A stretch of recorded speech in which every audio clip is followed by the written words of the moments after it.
Good evening. First of all, Danny, many thanks for joining us. No, that's absolutely fine. I know we were supposed to do it about a week or so ago, but I forgot to reply back. You were saying that you weren't. You were saying you weren't feeling too well either. You got a bit of a cold. Yeah. I never, very rarely have a day off at work. I had to book a day off at work this morning. Just couldn't get out of bed. Just didn't feel right at all. Yeah. James never has that problem. Yeah. He's up at the crack of dawn and home late every night. Yeah, it's we try anyway. We try. Yeah. And I'd like to first of all get both of your opinions on the full Bandits team. Danny, your skipper did say to be careful because you do know some of the other riders that have made the Bullets team this year. Yes, I've ridden with Josh last year and Archie the year before. So yeah, I've ridden with for like a season or two because I've known Josh for a couple of years from being up at Newcastle and likewise with Archie. Obviously didn't really get to Archie until obviously he got to Edinburgh. He was only on 125 and the 150s, where Josh was on 500. Yeah, I've seen them ride, I've seen them progress. I know what they can do. So I'm expecting them to do that week in, week out. And if they don't, I'll have a quick chat and say, listen, I know what you can do. Go out there and do it. Lovely. And yourself, Mythman? Yeah, obviously the Bullet side announced today. It's a sort of new look side, I suppose, with I dare say a fresh approach to things, and obviously Danny's a big part of that. And I suppose, to be honest, on paper it looks like a solid enough side, and I think there's guys there that, I think, like say, you mentioned, like say Archie Freeman and Josh Embleton, those guys are probably, it's probably quite. I mean, it's a total cliche, but probably quite a big year for those guys, because they've had, like say Archie had like a spell at Newcastle, then Newcastle closed, and a bit of kind of not messing about. That's unfair to say, but he's had a sort of stop-start sort of time of it, and it's really a sort of time for those guys to to step up. And I think there's potential there that all the guys in the team can either maintain or improve their averages, and that's what wins league titles, or makes you at the right end of the table. So yeah, I think there's a decent looking lineup, and we know what we've seen enough of Danny over the years at Shieldfield. He rides the place well, and I'm looking forward to it. I think it'll be good. I'm going to say, Danny, from your point of view, is it a case of the National Development League? You're with Berwick because you're hopefully going to be challenging for trophies, or is it to do more with the sort of progress? Yeah, I wanted to go to Berwick last year, but unfortunately I couldn't quite fit into the team. So obviously nothing already great to go to Edinburgh anyway, so I kind of had a bit of a loyalty with them. But yeah, the plan this year is to obviously progress.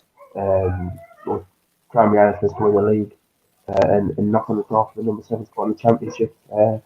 So give Cozy a bit of pressure on the ring.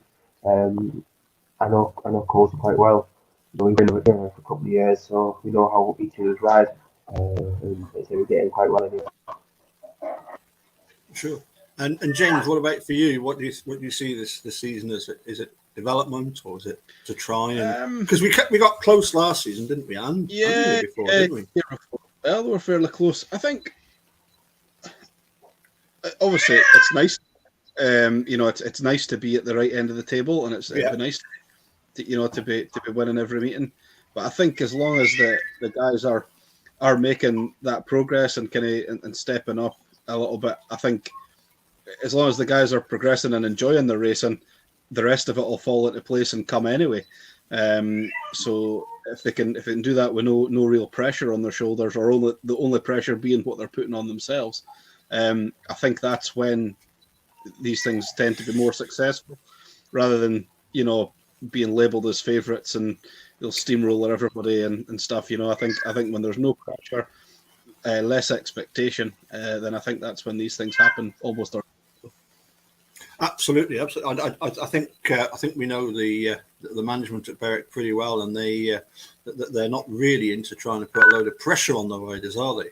They are, they're speedway people through and through, as are many of the teams in the league. But you're alluding to one or two teams, I'm sure, that we've had in the Championship and the Premiership in the past, where it seems like the pressure is on to actually come up with something. And we're not going to mention Glasgow Tigers, but oops. There we go. What I wanted to ask Danny is, you wanted to come and ride at Berwick, and bizarrely, you were a Berwick asset. Or you are a Berwick asset. I don't know how that came about, but you're obviously riding for the team which owns Danny Phillips Racing at the moment. But you mentioned that you wanted to come to Berwick. You like Berwick. Of the northern tracks, what would be your favourite though? To be fair, I quite like all of them really. I really enjoy riding Berwick. It's a fast-looking track. It's much important to see. I think it's a perfect home track advantage. But on the side, I like riding red car as well. The more benefit of that is the fact that it's 10 minutes from the corner from my house. So I can go there for a second half and be back in time for about 9:30, 10 o'clock. Yeah, well, probably Berwick's probably probably my favourite out of all four of them anyway. Edinburgh wasn't one of my favourite tracks to go to, just for the fact it's so small and technical. But after being there 2 seasons, I finally figured out how to ride it. And I like Edinburgh, but yeah, probably Berwick's probably my favourite. So did you say you're just 10 minutes away from Berwick? No, 10 minutes from Redcar. Oh, you're 10 minutes from Redcar? Yeah. That's interesting because James, the Bullet skipper, the crazy one from Jedburgh, he often goes on about the fact that he likes Redcar and all that kind of stuff. But yeah. Privately, we know that he slags them off something rotten, But it's funny that how people say they like Redcar, but underneath it's like, I hope we beat them. Yeah. And it's in fairness to Redcar, it's a brilliant track to watch racing. It must be a great track to race on, but I know for a fact it's one of my favourite to watch racing. It's a fantastic racetrack, always brilliant prepared.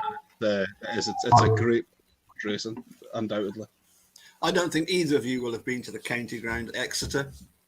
I haven't. No, I haven't. No, it's not there anymore. Don't worry. No. But when it was that was the one I liked. And bizarrely, it was when Berwick had one of the smallest tracks, Berrington Loft, and Exeter had a track that was exactly like Sheffield.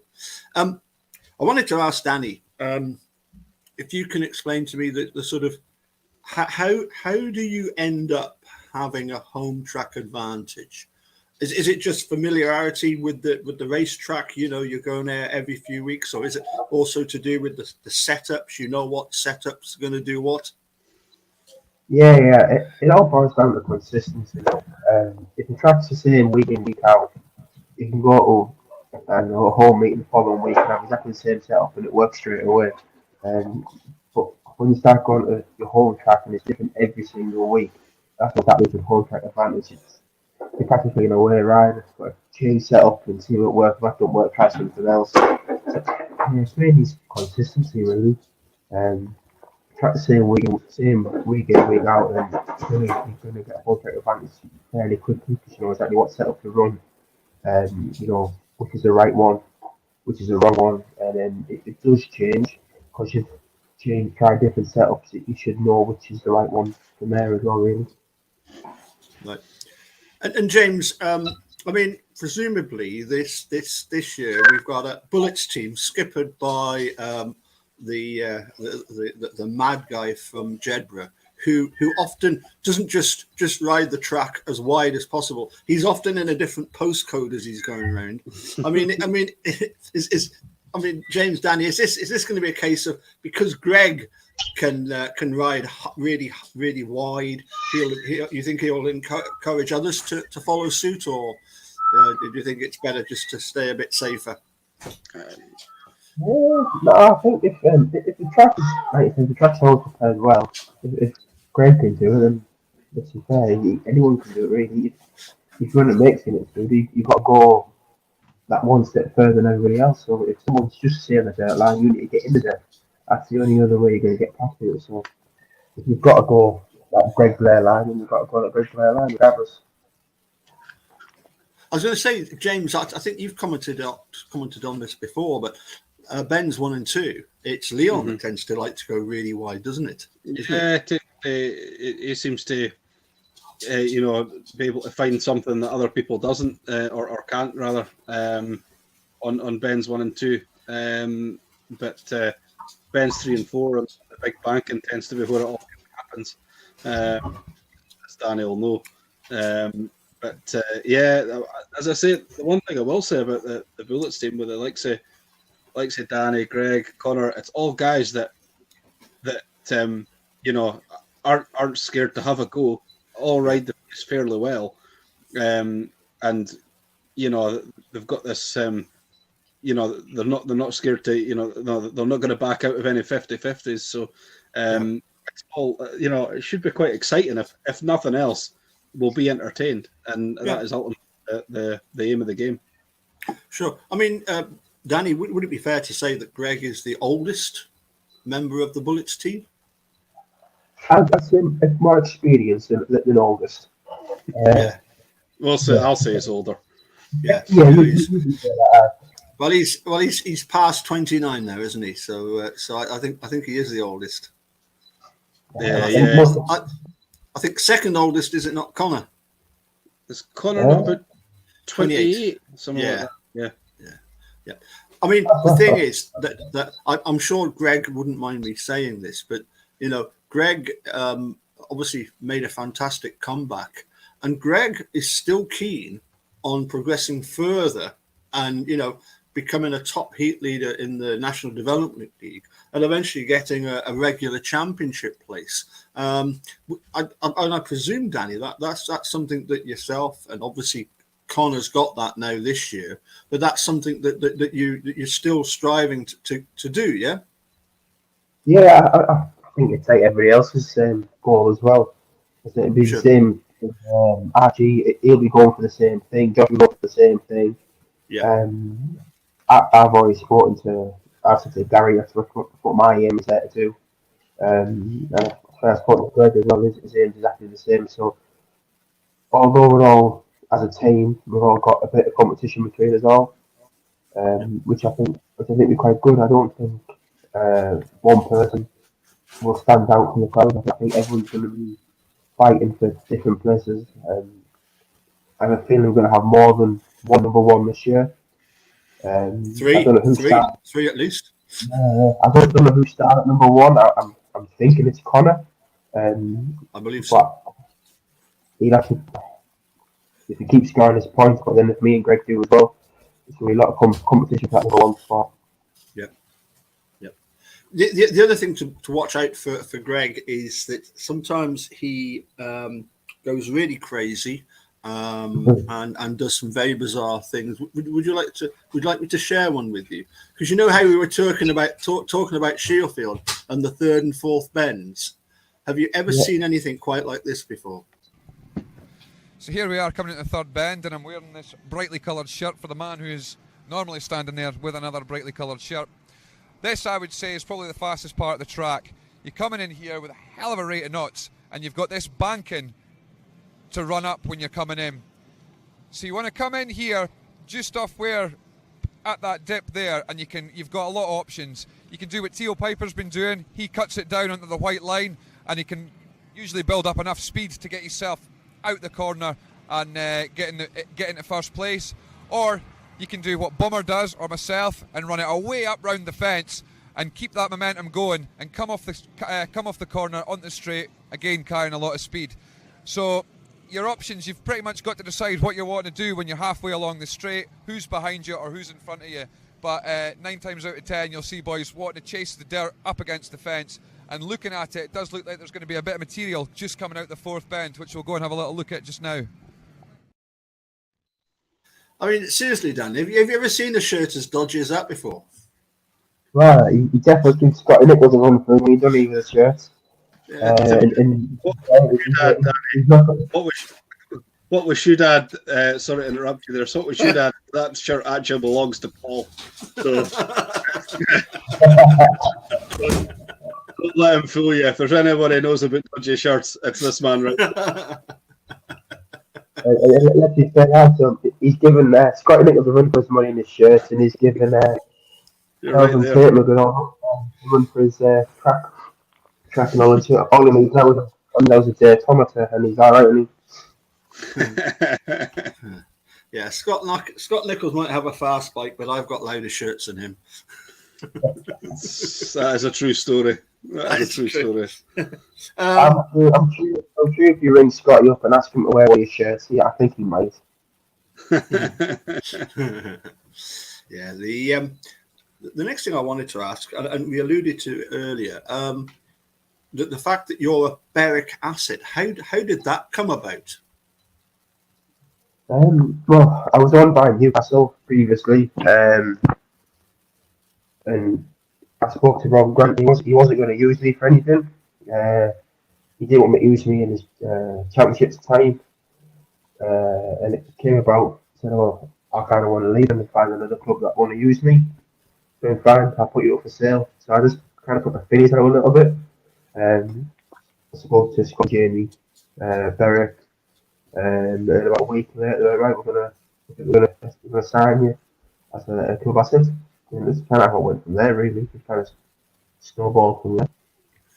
But was that a few years back, 2 or 3 years back, or more? A couple of years, maybe. I guess 2 years. 2 years, I think. It was the year Rob Grant took over at Newcastle. All right. He kind of gave all of his the background staff a bit of a reshuffle. Don't really know why. Not really interested in why. All I know is it kind of didn't work out for him today, unfortunately. No, it certainly didn't. I do feel sorry for Rob Grant, but I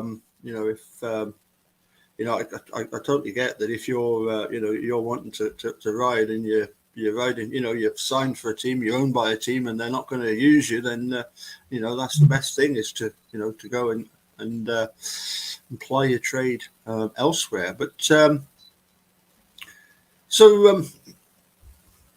James, what do you think the let's put it this way, who are the ones that you're looking at of the team that are going to be the ones that can put something on their average? I think all the guys are probably capable of it. In truth, I think the likes of say Danny. I can remember watching Danny probably when he was with Newcastle, and always thinking, and even at the time thought that Berwick was probably one of your better tracks. That you always went well at, and I think being like regularly riding it week in week out, I'll only see you improve your average. I would think. Greg's record round there speaks for itself. He's still capable of adding something to it. Connor as well falls at the same bracket as Danny. He's always ridden the place well, and riding it week in week out will only help him. And again, for the championship, obviously is in the championship side as well, which will will only help him at both levels, I would imagine.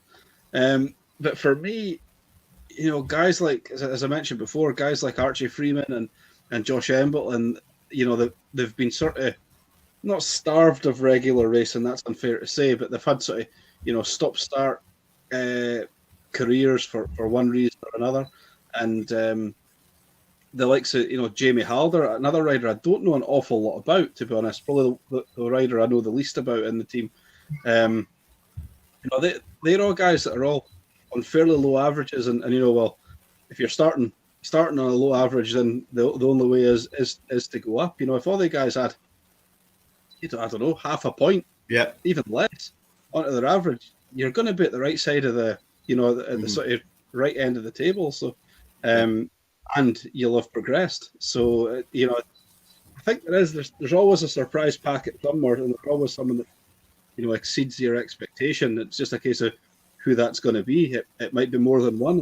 We just don't know. And I think the last couple of years with it's only a couple of years old really, but you've kind of known what you're going to get or known what to expect. I think this year that's maybe not the case, but that's not necessarily a bad thing. I think there's maybe more of a balance in the side, the top to bottom.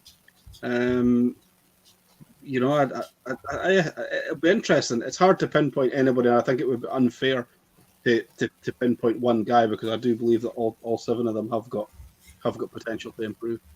Sure. I mean, Danny,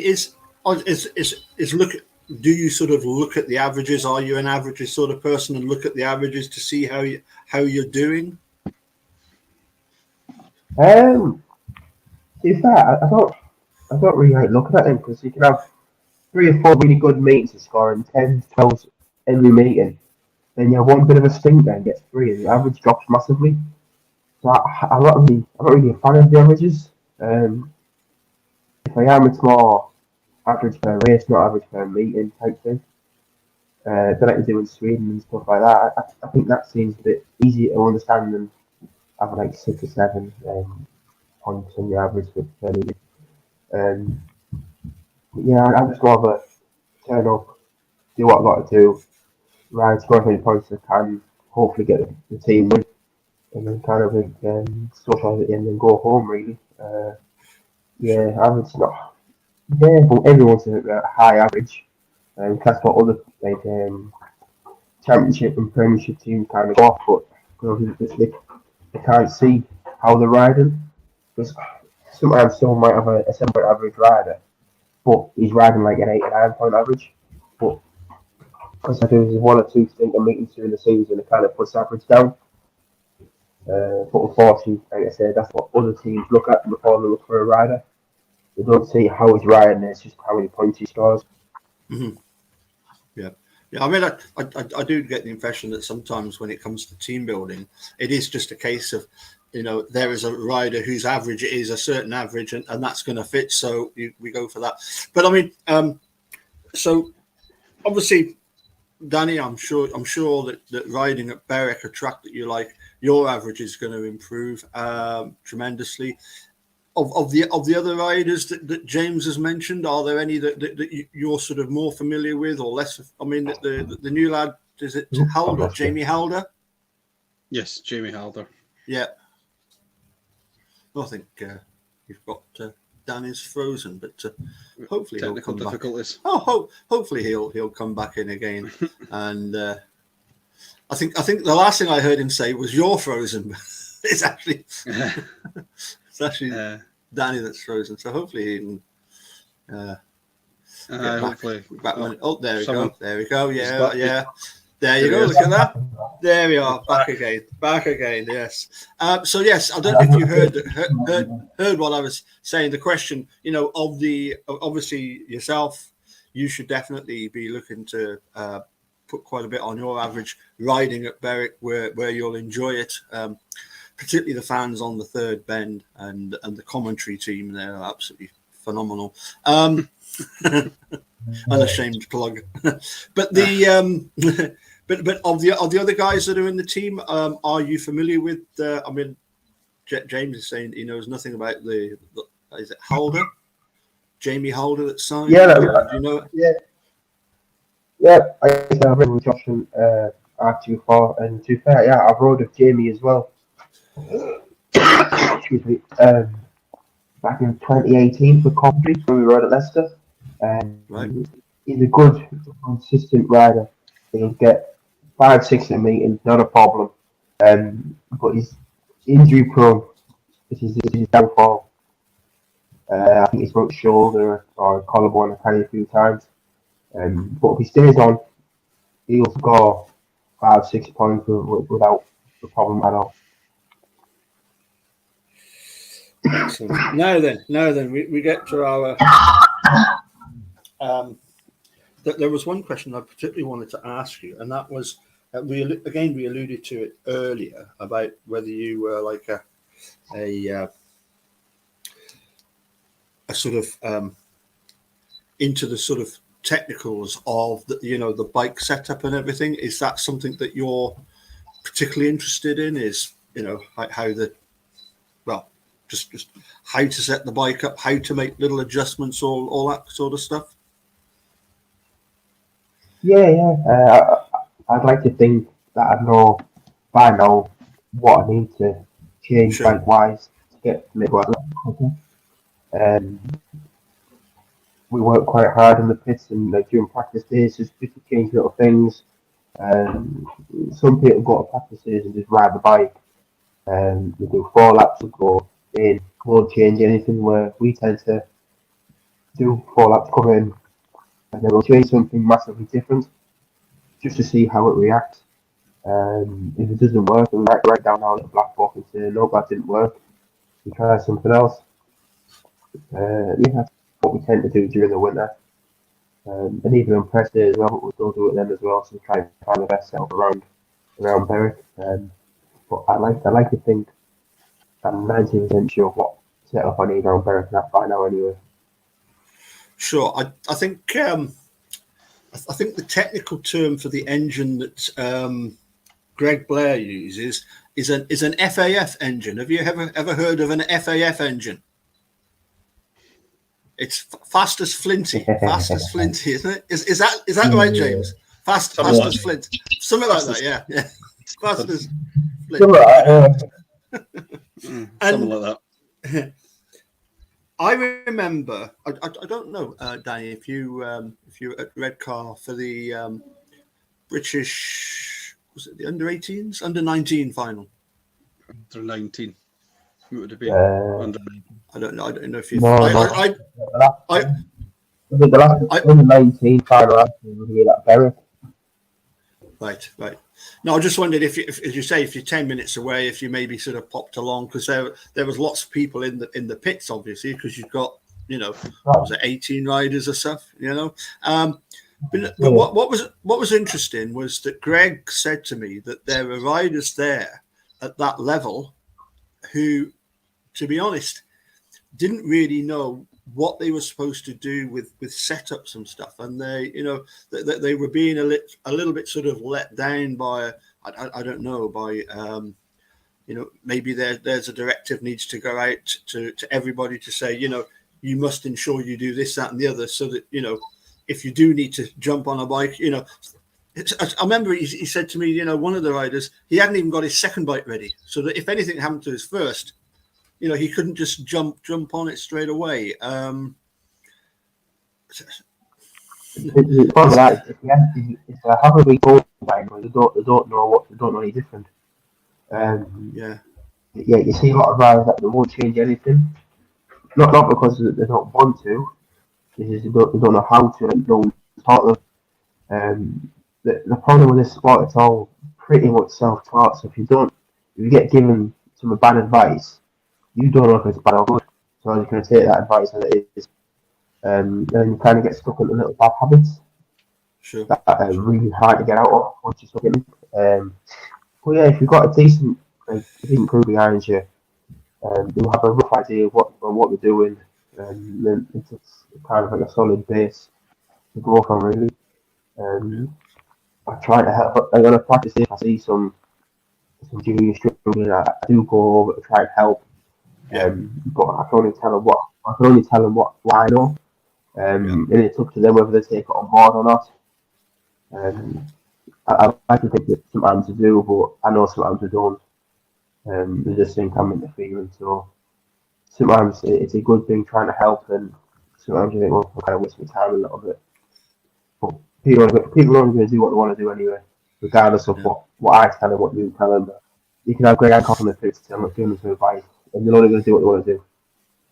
Oh, very true. I mean, I'm a peripatetic music teacher, and I've had pupils that have gone, way up in standard, and I often say sometimes it's because of me and sometimes it's in spite of me. It's it does, as you say, some people take it in, some just do it their own way anyway. I'll tell you what was interesting, James, and it was a recollection that came back to me just a few days ago, thinking about bike setups and all that kind of stuff. And it was something that Dave Walsh once said to me when you'll soon learn, Danny, that my all-time favourite Berwick rider is a certain Mr. Courtney, dad of. And it was something that Dave Walsh said to me, and it was at the end of the meeting when I think now Mark either fell off or went back to the pits to try and change bike, or that there was something happened whereby Mark didn't actually win the race, which round Barrington Loft was very, very rare indeed. And what Dave Walsh said to me was that his bike was actually misfiring slightly. And what he would have done is he would have gone with that slightly misfiring bike because it would have actually helped him with the track being a bit slick. Does that ring true with? It probably would have done, yeah. I've heard from the old timers that if the track is a little bit slick, just put a cup full of water in your fuel. I've never tried it. I'm never likely to try it. It just sounds far too dodgy to me. But if that's what they're used to do, that's down to them really. I think now with the way the bikes are, if they're not working to the full potential, I don't think they'll work at all. That sensitive and temperamental, a little misfire, it's like riding a buff. It's horrible. If it was me and my bike was misfiring, I'd have done the same. I'd have came in from the other bike. I wouldn't have attempted to ride. Sure. I mean, the thing is that the one thing that always struck me was that Dave Walsh was always so meticulous about setting everything up, because, well, let's face it, the year before he rode for Berwick, he was riding number 2 to Eric Gunderson, number 1 in the Cradley Heath team. So he obviously knew a lot about setups. Whereas Mark Courtney, we read about that, the Steve Ricks, saying that Mark turned up one day at Poole, brushed a bit of dirt off his leathers, got his clutch page, rubbed them on the ground, preparation an hour, and then goes out and does a great meeting. So it just struck me that there's there's different sort of levels of what's the word I'm looking for, of preparation. And just wondering, as you're saying, you're very much into the idea of I'd rather have everything spot on.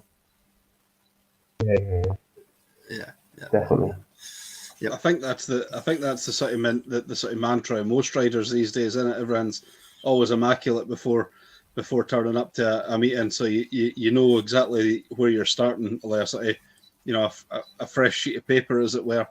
And if you know that everything's clean and tidy and where it's supposed to be, then you're giving yourself the best opportunity to have a good night and build for that, I think. 100%. If you spend that much time in the garage, you don't want your bike to let you down. So if you've got to spend a couple more hours just making sure it's absolutely fine, because at the end of the day, you can't run front and your bike breaks down. That's 3 points you're missing out on. That's 3 points worth of whatever you get paid missing out on. And that's somebody else taking that from you. So you don't want your bike to let you down at all, because you've only got four rides. If your bike breaks down on one, you've got to try something else to make sure it's working fine. And then if you miss, you can go and try and fix it. And if it's not right for your second ride, and you've only got 2 more rides to go, then you kind of got to bite the bullet. Do I continue trying to fix this one, or do I go and jump in my spare bike? And I've had many meetings where it came to the final ride, and I've gone, you know what, I'm going to jump in my spare bike, and I've gone out and won the race. And I go, well, why did I jump on it straight away? But it's one of them things. Well, it's fine. I only use this one. It's I know it goes well over here. everything's easier in hindsight as well, of course. 100%. I was going to ask you, Danny. It's 2020 apparently. Danny, I'm just looking at your fixtures in April, and the Bullets are at Bellevue on the 7th of April. On the 8th, they're at Leicester. And then on the 30th at Mildenhall. Is there an away track, now that Berwick is the home track, is there an away track that you're particularly looking forward to going to? A couple, really. Obviously, the main one is like Bellevue. But the problem with that's probably not one of my favourite tracks either, because everyone can ride it. I really like riding Leicester, and not many people like riding it because it's a bit of a strange track. As long as it's not the same, maybe a bit longer than Berwick, but the corners are a lot tighter, and that really puts people off. But I quite like that. Obviously, riding for Newcastle for a couple of years, you kind of get used to big long straight, and stupidly tight corners. No, I don't mind Mills at all. It's not one of my most favourite tracks for the obvious reason. But yeah, I quite like it, especially when it's a bit slicker than how it has been the last couple of years. What else? Okay, looking at May then, May fixtures. Bullets' first home fixture is against Kent, and then it's that's on the 6th, and then away to Kent, and then it's versus Workington, home on the 20th and away on the 21st. Any thoughts on Workington's new track? You had a chance to see it or not? I've seen a couple of photos of it, and to be honest, I watched the YouTube clip of Gambuni riding it the other day, and it looks really, really nice. I don't think they're going to have much of a home track advantage just yet. Yeah. Purely everybody. The only home track advantage they might have a little one on setup, but other than that, I think they've got a good. I've seen that they've got a good side, but I think it's going to be quite hard for them purely for the fact that it is just a clean slate. Everybody got that track. And you go like a Berwick. Everybody knows the Berwick is a bit of a bump going into bends 1 and 2. So some people are a bit sceptical of going into bends 1 and 2 at Berwick. But Workington, it's like you say, clean slate.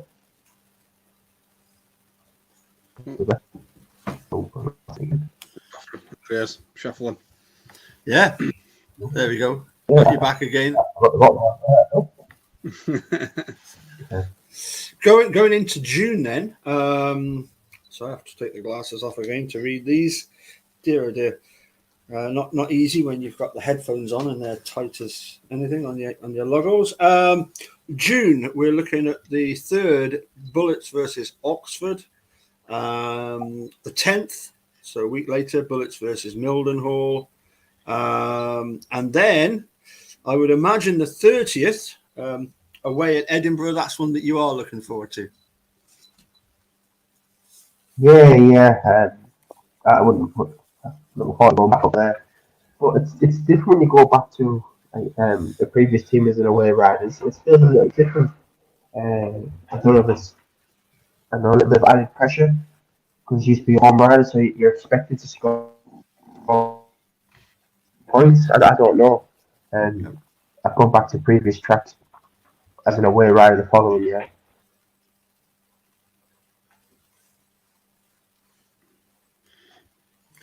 Yeah, we do seem to be having one or two. Let's have a. Oh,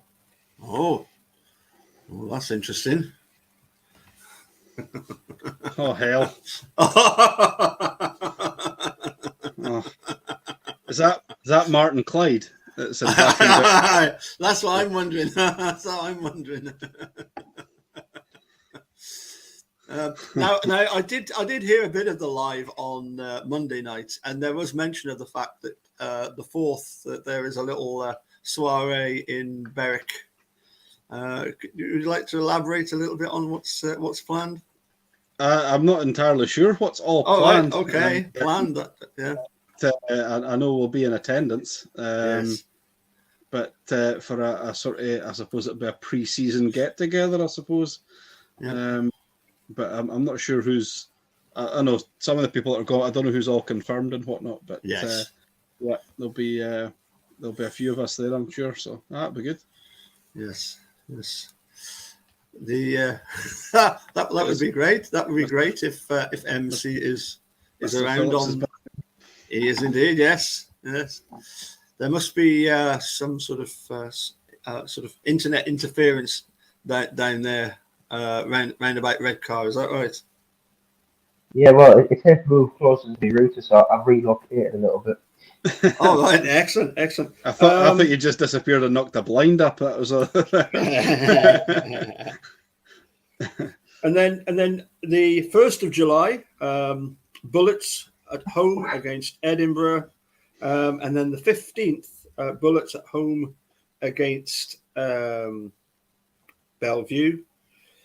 And then we've got a home meeting against Leicester on the 12th as a double. Oh, by the way, some of these are double headers. So they are the meetings that the Shouty brothers really do like, because it means they get to stand on that gantry, not just for 15 heats, but for 30 heats. And they absolutely love it up there. It's usually fucking freezing and all.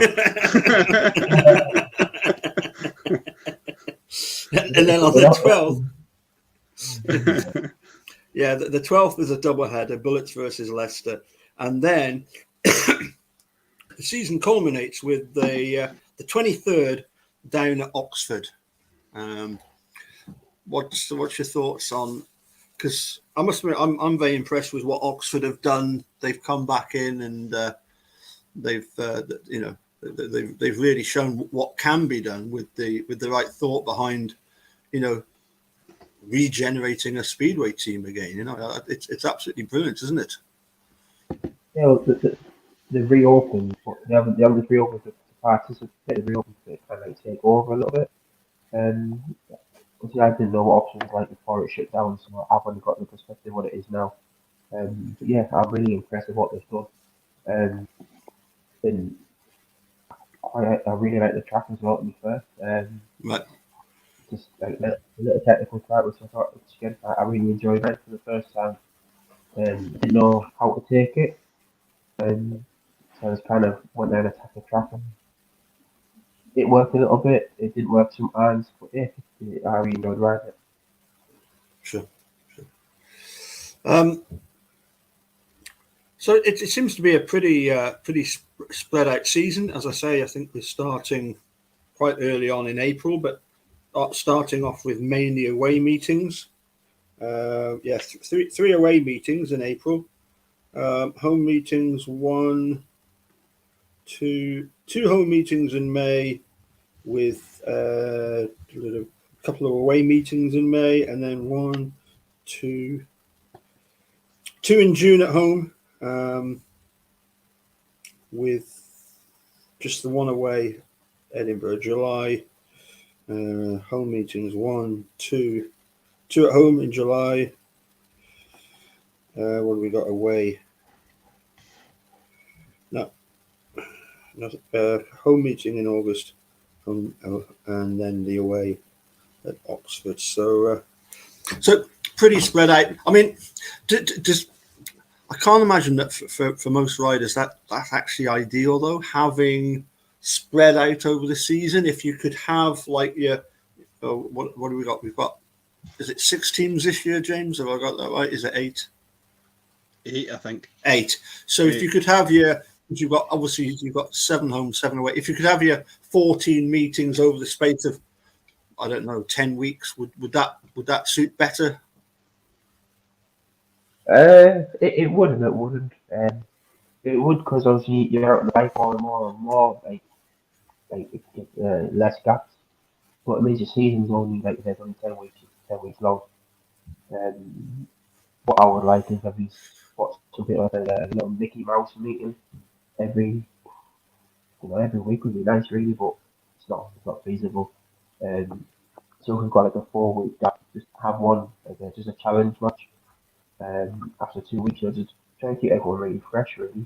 Then it's down to us as well to find the track time. It's not up to the management to make us ride it. It's up to ourselves to get out there, go to Redcar, go to Berwick, go to Edinburgh, Glasgow, just for if it's for 4 or 5 laps in the meeting, just to keep sharp on the bike really. I know it's trying to be a bit of a ball ache. You clean your bike for 4 or 5 hours in the garage and go and do 4 laps. You've got to do it all over again, but unfortunately, that's what Speedway is. That's what you've got to do to keep on top of your game, really. Sure. I mean, the you mentioned about the sort of other challenge meetings, and I dare say it. The 2 years ago we had it was when Eastbourne went bust, and in order to fulfil a meeting that night, do you remember, James? We had the Bullets versus the Bandits. Yes, I remember that. I thought that was a fantastic meeting. I thoroughly enjoyed that. Yeah, it was a good concept. You maybe were. I was. I think you maybe were, actually, now that you mention it. I'd completely forgotten this until you mentioned it, but I think you maybe were. It was a good concept. I think I was a bandit for the evening. Yeah, right. Could have been. Yeah. It was it was a good concept. The only thing that I felt there was no disrespect to the riders. Like, the races could be, you always had like 2 races in one a lot of the time. But I mean, that's just the nature of the beast. Like, but it was it was a good concept, and it certainly made the team managers work for their money that night as well, because there was I can't remember how many sort of nominated races there were. I can't remember the exact format of it, but I think Scott was one of the managers. He had I think it was a bet with Flinty on who'd win. And he got really competitive in the pits, to be fair.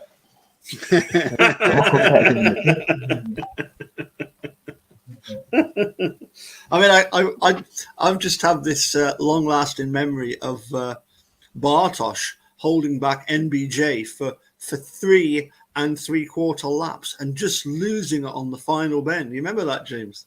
I do. I vaguely recall the meeting itself, and it was fairly entertaining, as I say. Oh yeah. And Greg nearly got the better of Nikolai, but not quite as it were. But is certainly a valiant effort that he put in, as he always does. But it was an interesting concept, and it was quite a it was something different. I'd like to see something like that again. But of course, which we may well get as the season goes on, but we'll find out in due course, I'm sure. Yeah, I think obviously the disappointment for Berwick last year was that we didn't make the playoffs, even though to begin with we were looking quite good, and nobody to blame other than injuries, and there's just you can't do anything about it, can you? That as you said earlier, Danny, like this Jamie Holder, if he's had injuries in the past, that's always a worry. And for the Bandits team, obviously, if you can keep Jai fit throughout the season, then I can't. It's going to take a bloody good effort by an opposition team to beat the Bandits on their own track. Just finally, I think it's really good that Connor is obviously going to be riding in both leagues. I mean, that can surely only help both teams. I think so. Definitely will. I actually, Sorry, go on. yeah. Sorry, Danny.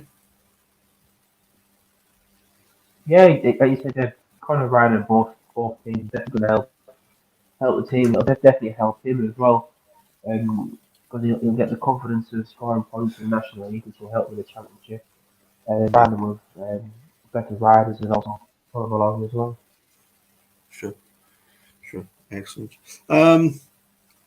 So yes, it would be nice if we could extend the season a little bit longer than we did last year. And I suppose we say this at the beginning of every season, but as long as you win your home meetings, then you should be fine. It's when you start losing them at home that's when it gets to be problematic, and injuries, as I say, we can't do anything about that. But I think what fills me with a great deal of hope, and bizarrely, I was chatting to a supporter, somebody that regularly comes down to Berwick, also from Galashiels, and he said, I'm not sure about the Bandits team this year. And I said, do you know what? I'm actually more optimistic for the Bandits this year than last year, because last year we were high as a kite. We've got Chris Bomber Harris, one of the the superstars, not just of the Championship but also the Premiership. In Britain, one of the top riders in Britain. It didn't make any difference.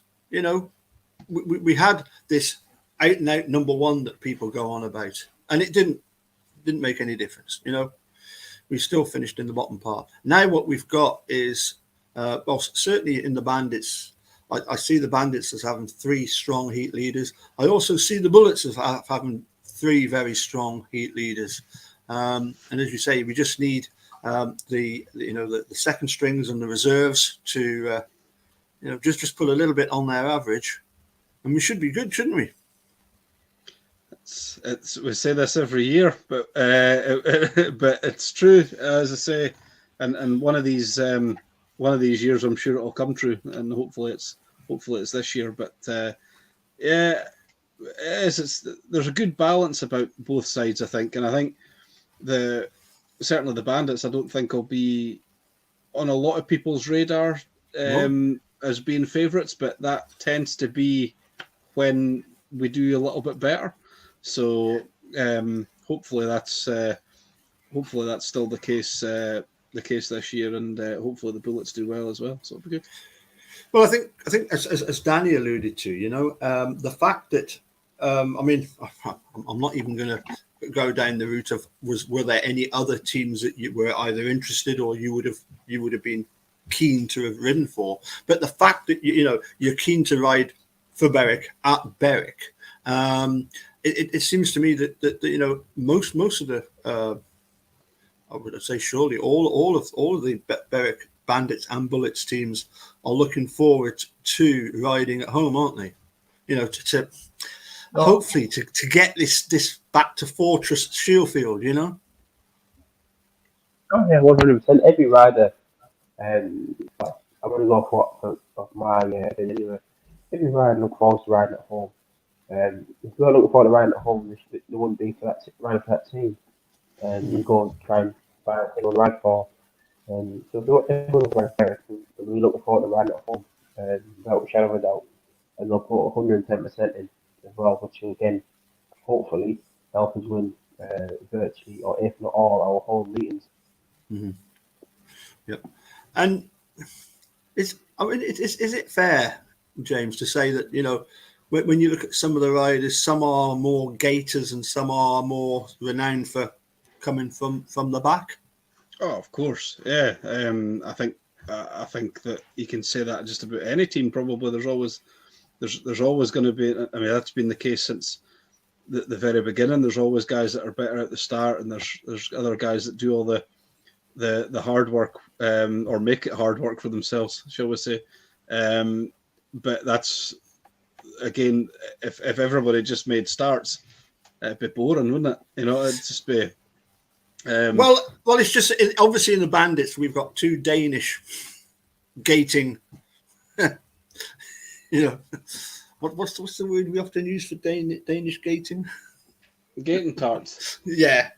That's That's unfair. That's unfair. Is it? I think. Is it? Okay. I think you're being harsh on. I think you're being particularly harsh on Thomas there. To be fair, I think you call him that. I really do.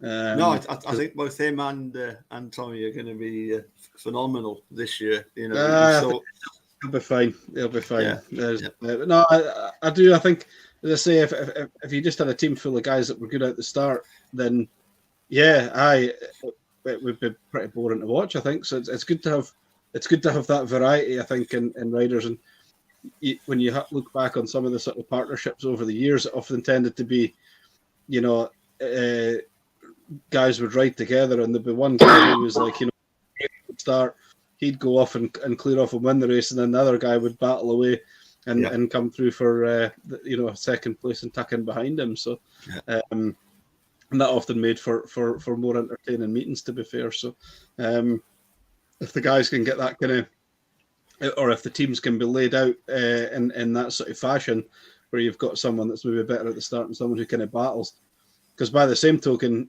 if you've got two guys who like to ride on the same line and they're riding in the same race together, they can tend to get in each other's way as well. So all these things have got to be thought of, I suppose. Yeah. I was told that Banner once had Adrian up against the pit wall for taking his line in one of his races, which wouldn't surprise me in the slightest. But no, coming back to Danny, what would be your sort of strongest suit? Would it be the gating side, or would it be the, you know, coming from the back?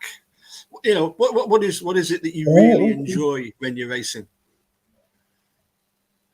So to be fair, up until a couple of years ago, I couldn't even buy a gate. But last couple of years, I've been gating really well. So I think at the minute I'm over gated, but if I have to pass, I will pass. But going back to the entertainment side of things, as a spectator, I can't think everyone's Greg Blair to miss the gate, because you know what to expect from him. But as a rider with Greg Blair behind you, trust me, it's not a nice feeling because you don't know where to come from. He's going to come round you, he's then going to come back and go and leave it. It's not a nice thing. So it's kind of, if he's behind you, it's got to keep off on your toes, really. Yeah. I think it's fair to say that you know, you can count the number of gates that Greg makes on one hand in a season, can't you, James? Yeah, that's fair to say. And when he does the gate, it's all a bit boring. So it's all a bit boring and uneventful. But he doesn't make too many. But, which is good. Which is what we like. Which makes for entertainment. That makes for entertainment. And finally, Danny, have you heard much of the Berwick Video Productions commentary team? If I'm honest, I haven't. No, I can't say I haven't. If I'm honest with you. I think we should allow you to have a listen to the Berwick Video Productions commentary team. Now, the last time we were on, James, it was with Jonas, and Graham had sent me some videos. So here we go. Here's a couple of them put together. Shall we have a listen to the watch a little? Finish off with a little bit of Jonas. This is Heat 2, and you can have a listen to the Speedway commentary team. We love them to bits. They're known as the Shouty Brothers. You've not heard of them, Danny? Trust me, as you're going round for the bullets, you will hear them from the gantry because they're that loud. They're even louder than my shirt. Oh, nothing's louder than your shirts, Paul. Strongest pairings in the league, but we're just waiting on the starter marshal, Andrew Blair, getting the riders up to tapes, getting them to settle down. Revs just about to go high, green light on, starter marshal's away, tapes rise. Who's made the best fist of it? Greg Blair and Jonas Knudsen making fantastic starts. Greg Blair, fantastic stuff from the Jether man. Yeah, absolutely brilliant there from Blair. Jonas Knudsen making the start, but you haven't fancied it. Greg Blair, nothing against it, wouldn't have been fancied to have scored in this race given the experience of the two the two riders he was coming up against, but he's making light work of this one, and he's giving Jonas Knudsen a run for his money out in front. Brilliant stuff from the Bandits in heat number 2. Yeah, much like the lawman in heat number 1, is this Greg staking a claim for the reserve berth in 2023. Well, a fantastic start, getting his wheels in line off the corner, getting in front of Anders Rowe and making life difficult for Anders Rowe. Yeah, you have to fancy that. It'd be probably the 6 and 7 pairing for the Scunthorpe, where they'll be looking for maybe the bulk of their points to come tonight, especially with the absence of their top man. But they're being put to the sword here in heat number 2 by Jonas Knudsen, and a brilliant ride in the red helmet from Greg Blair coming in as a guest for Nathan Stoneman. Yes, a big 5-1 for the Bandits from there. the Bandits pairing there. Greg will be absolutely chuffed with that. He's got one of those FAF engines bolted to that machine of his. I'm not quite sure what the FAF is standing for, James. Maybe you can shed some light on that. Or? I'm not. I've managed a whole season without it, so I'm not gonna ruin it now. Right, okay. Let people guess that one. Yeah, but certainly doing the trick there, and they'll be absolutely delighted with that as we see Greg coming down in the home straight to take the plaudits of the home fans, and ever the showman, Jethert's own, making it very, very easy for himself right from the start. Brilliant stuff there from Greg Blair. Absolutely. Have you ever heard commentary like that before, Danny? No, I haven't. It's quite unique, isn't it? And James is one of those commentators. And in fairness, poor Danny probably couldn't make it a word what we're saying, but it's by the by. I'm going to say, I think Graham needs to work on subtitles, don't you? A few times. Danny, I realise it's now an hour that we've been going, and the time seems to have just flown by. I can't believe it's an hour already. But obviously, James, Danny, you've hopefully, Danny, you'll start feeling a lot better soon. An hour in. Doing a live chat is always good fun, isn't it? There's never a dull moment. Oh, yeah. Hope you're soon feeling better. James, I don't know what's not planned for next week, other than the fact that we've got something on the 4th of February, so looking forward to that. Yeah, it should be good. Not looking forward to the hangover on the Sunday, but as you said, at least the Morrisons is nearby. We're gonna have to get some curers in on the Sunday morning possibly, but we'll cross that bridge when we come to it, I'm sure. But absolutely. Danny, I'll let you. Just want to thank you very much for taking the time out, coming and joining us, and we look forward, obviously, to seeing you riding. It'll come round quicker than you think, won't it? Yeah, it's going to be what? 8 weeks to start the season, something. Yeah. Not long. Yep. And I take it you're sort of gearing up, as it were, for the season ahead, or is everything more or less sorted, or is there still a lot to do? Yeah, there's still a tiny bit to do.